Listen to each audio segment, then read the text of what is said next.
Obviously, we made some big threes. Kyle hit some shots. Dre made a heck of a pass. Jay Huff finished. We struggled at the line. I was trying to see that. And made some decent defensive stops. It was a game of ebb and flow for sure. And, again, what song was that on there? Was that the fight song or the UVA fight song, or was it the it was the Notre Dame fight song? It sounded like it.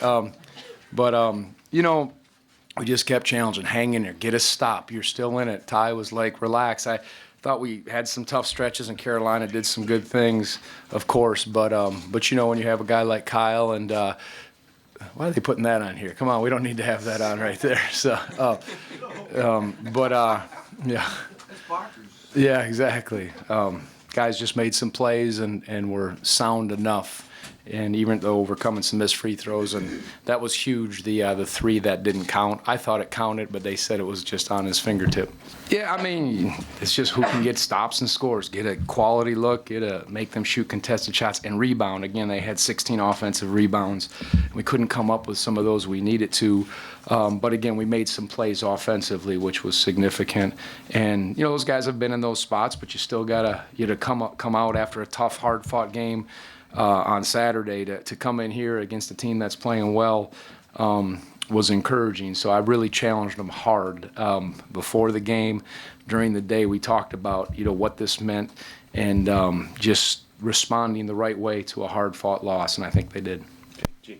Tony, could you speak to how you thought Mamadi played today, given That was important, yeah. He gave us a great lift. Everybody who played today, and that there was some parts of the game that were big, but no, Mamadi, stat line, his athleticism certainly helped us, and we missed him while he was out. But 4 block shots and just a couple baskets, and he made his free throws, and his minutes were big because you needed some athleticism to combat that. And I thought he was sound when he was out there.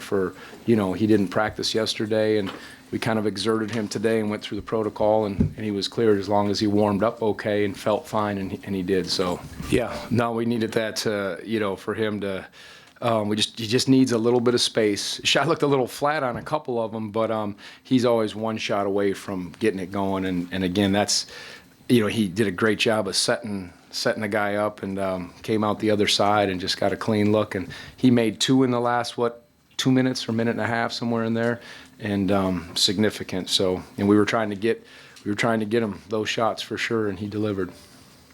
CL over here, and then Tell me, how did you prepare? Like, in what ways was the preparation different because of you're coming off of Saturday night game and then having to just get ready? Yeah, I mean we had a short but intense practice on Sunday. We did some things that we thought we had to do.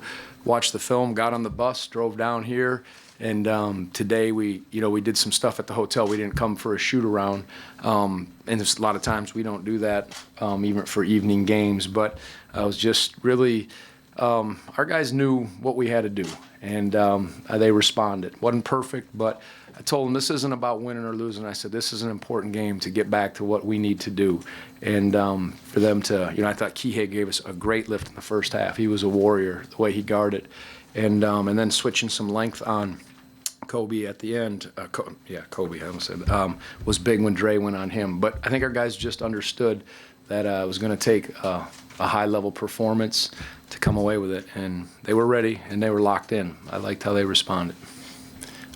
Coach Soderberg said, "I'm glad you channeled your inner Dick Bennett." That's my father. He said, because I almost blew out a couple of veins in my neck. We had obviously been struggling with that for the 3 games, some key turnovers, and I just said enough's enough. I said we're making it too complicated. I barked at him. I really challenged him, and I think Ty said, "We're okay." He told the guys to calm down, and I wasn't calm.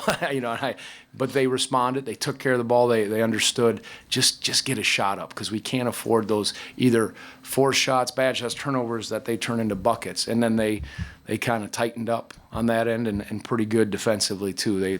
They responded because we got a little shaky. And obviously you don't want that to be the case, but I liked what again I saw, and I didn't know we didn't turn it over down the stretch. That's great. Mike. One more, Tony, on those turnovers. Was there a common theme in the 3.5 games where the turnovers were an issue versus that last 10? Good defense, whether it was just a little loose. We talk about being ball strong or boss with the ball. We use that term all the time. You still have to run your offense to score, especially when teams are pressuring you the way Duke does, the way Carolina does. So you have to be assertive and use the dribble, and sometimes just making a good decision. And I thought we just were a little out of sync. And so, I think it's so much a mindset, and I thought there was the right mindset with care of the ball, with being aggressive. We talked about it, but I think the defense was really good, and I think we weren't really good. I think it was the combination of both. Okay, time for two more. We'll take one there and then around. How big was it for him to be the one to kind of step up and take over the game late? 15 points, 11 assists, 2 turnovers. That says a lot. Going forward for him, how big Yeah. is a performance like that? Yeah, no, it's good. The way they pressured us, we had to take care of the ball, but you had to touch the paint and make the right play. Sometimes it was the shot, but usually it was the way they would pressure and converge, kick it out. And I thought he was really good once he got settled in. And he's not moving. He's not 100%. You can see that, but he's tough. He's a warrior too. And I loved what he did and made the big plays. They all did down the stretch.